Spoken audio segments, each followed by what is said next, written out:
плані військово-морських сил ми бачимо розташування, да? Тобто всі пробують свої сили. Всі механізми, всі інституції повоєнні по Другій світовій війні, вони вже не відповідають тій дійсності, яка склалася сьогодні. Росія насправді вже втратила цю можливість, зробивши злочин і помилку, атакуючи Україну. Що воно там, як воно літає, ніхто не знає, бо це ще з радянських часів. Ніби всі хочуть зупинити, а світ скочується в Криму. Bonjour, vous regardez l'Ukraine en flammes, une chaîne YouTube en français par l'Ukraine Crisis Media Center. Je m'appelle Tetiana Ogarkova et dans ce projet, on vous raconte comment l'Ukraine résiste face à l'agression russe. Dans l'épisode d'aujourd'hui, nous allons parler de la guerre mondiale, dans les conflits actuels, contemporains et de défis et de la réalité de ces conflits. Si vous souhaitez en savoir plus, continuez à regarder cette vidéo et n'oubliez pas à vous abonner à notre chaîne YouTube pour ne pas manquer nos vidéos à venir. Valeriy Chaly, notre premier invité, est le fondateur de l'Ukraine Crisis Media Center et lui aussi l'ancien ambassadeur de l'Ukraine aux États-Unis, notamment dans les années 15-19. Il explique comment les conflits aujourd'hui transcendent les conflits territoriaux traditionnels. Il explique aussi pourquoi regarder les conflits actuels à travers le prisme de la Deuxième Guerre mondiale, pourquoi en fait c'est erroné. Écoutons-le. В кіберпросторі світова війна йде уже. Там є атаки, контратаки на глобальному рівні. І є те, що ми не бачимо, але вже точно можу сказати, те, що я знаю, що США, Іран, Північна Корея, Китай, Росія, в обороні Україна задіяні вже, ну я вже не кажу про інші країни, задіяні в глобальну кібервійну. Тобто в цьому просторі вона йде. В космічному просторі поки що ми не бачимо цього розгортання. В плані військово-морських сил ми бачимо розташування. Да? Тобто всі пробують свої сили. І Китай, видно, що вони ще своїми 6 кораблями в Аденській затоці нічого не можуть протиставити 2 авіаносцям США, які підійшли зараз під фактично Близький Схід, це зону конфлікту. Єдине тільки в цьому передбаченні, коли кажуть про Третю світову війну, люди не дуже це розуміють, тому що в розумінні людей, які ще є свідками Другої світової, що це таке, як це розвивалось, то ну, це точно не схоже на те, що сьогодні є. Valeriy Chaly continue en développant en outre la volonté de nombreux pays, notamment les pays émergents et les pays alignés sur la Russie, d'assurer un rôle important sur la scène mondiale. Cette aspiration est étroitement liée, comme affirme Valeriy Chaly, à la quête constante des hommes politiques de consolider leur autorité, exercer leur influence dans les domaines des affaires étrangères et les affaires géopolitiques. Експерти, яких я поважаю, говорили, що і фактори склалися для цього. І склалися кілька років назад. І, в принципі, питання дуже просте. Всі хочуть перерозподілу впливів. От так склалося, що ну, всі, я маю на увазі ті, хто претендує, нові країни. Дуже гучно про це заявляє Росія, але насправді вже втратила цю можливість, зробивши злочин і помилку, атакуючи Україну. Це велика була помилка, фактично Путін зробив для себе геополітично. Затягнув Росію, тобто туди зовсім на інших умовах, фактично васалом Китаю. Але фактори то склались. Хотіли політики чи сили, які стоять за політиками, хотіли переділити світ. І в бізнесовому плані, і впливи геополітичні. І для цього, як правило, раніше, в десятиліття перед цим, вистачало криз, яких було багато. І воєн було багато, локальних конфліктів. Величезні конфлікти – В'єтнам, Корея. Це ж були величезні конфлікти в період, коли глобальної війни не було. Але зіткнення були такі.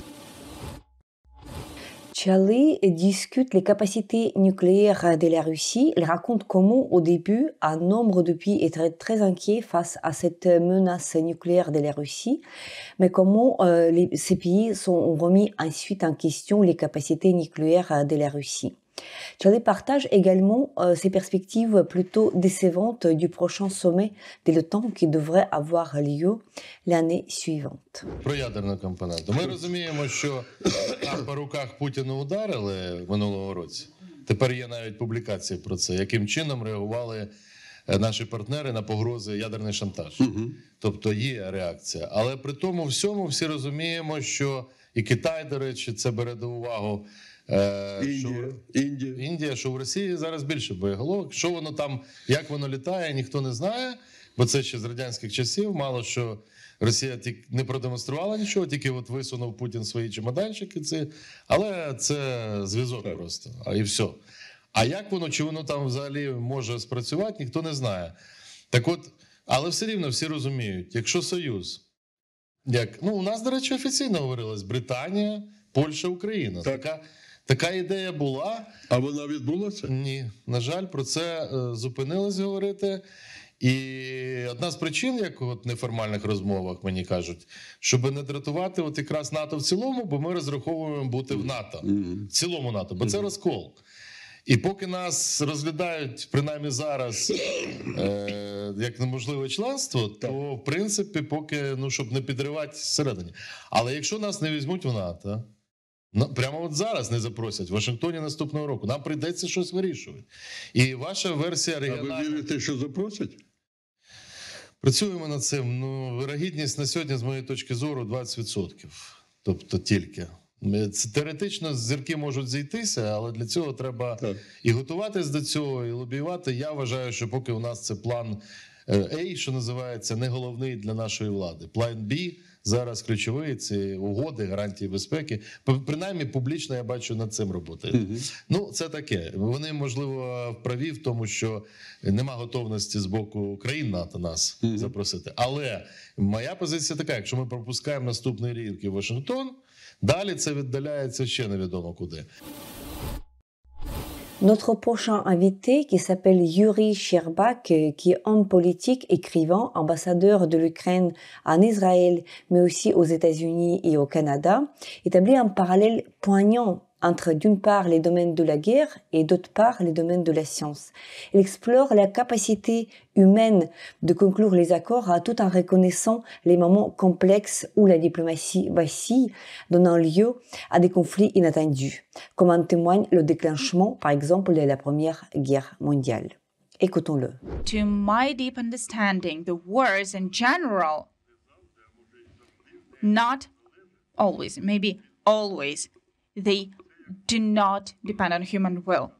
It's like the volcano, we are walking around the volcano, we are living there, and all of a sudden there's the explosion and the volcano becomes active. We don't know why. There are biological issues. As microbiologist, I can tell you when you launch one microorganism to the good environment, they are getting multiplied, the number of the population grows, then they come to the peak. And then the war starts. They start destroying each other. And it's not something due to their will. Just the same about the wars. Well, it seems to us that we can make up some agreements, we can come to an agreement. However, there are some moments. Who could stop the First World War? Because it seems that it came out of nothing. Well, there was no such a reason to start the war immediately, when there was some misunderstanding from the point of view of Russian Tsar. He didn't understand what Wilhelm is doing, or the King of England. So it was like global misunderstandings. However, the war started, and it did not depend on the will of one person. And the same is here. We should not think that we can manage all the processes. We don't. There are some processes that are managing us. And this is some kind of in-depth, maybe the processes that were not studied till the end. I won't develop this topic because on a very deep level, it has to be examined. What is that all about? Because it seems to me that in addition to economical, political, social reasons of wars, we all know these reasons, like incompatible some provisions, or let us say some kind of a status, then It's not in line with the time that has changed, and so on and so forth. However, the main thing is that there is something else we cannot manage. We cannot understand what's that about. But the world is going like step by step, and it seems that everybody wants to stop that, but the world goes to this edge. Yuriy Shcherbak continue en expliquant comment des institutions établies au lendemain de la Seconde Guerre mondiale ne répondent plus d'une manière adéquate à des défis qui existent aujourd'hui, et comment l'influence autrefois dominante des États-Unis et de l'Europe est maintenant diminuée, et de nouveaux acteurs se sont émergés, se sont apparus dans le paysage géopolitique moderne. Ce changement était comparé à un retour du Game of Thrones moderne où le paysage est chaotique et où les dynamiques du pouvoir subissent un remaniement important, meurtrier et brutal. And now it does not correspond to the realities that are there in the world.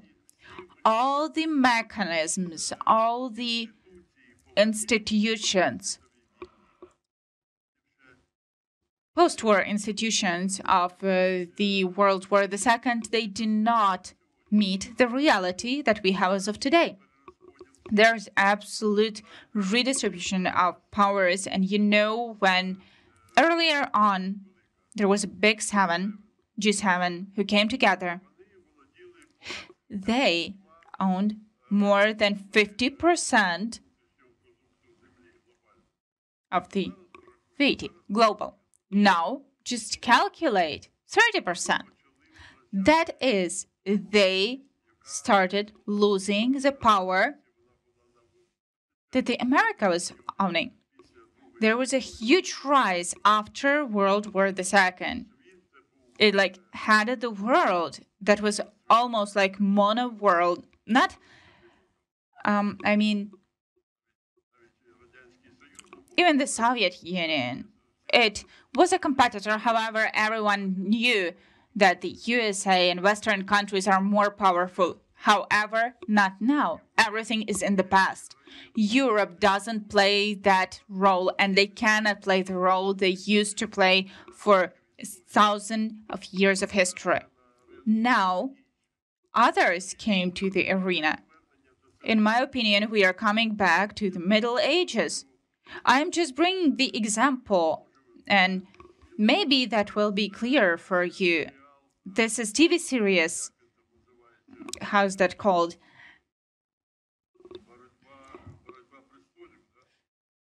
The War of Thrones. So this is describing the world today. This is full destruction of international rules, international behavior, standards, international standards. The world becomes chaotic. There's redistribution of powers. And there are countries that are just trying to pretend. Usually those are aggressive countries that could ensure a certain level for their population. However, they demand already a share of the global power, and they are pretending to get that with all the things. Now I would like you to pay attention to the fact that it's not the axe.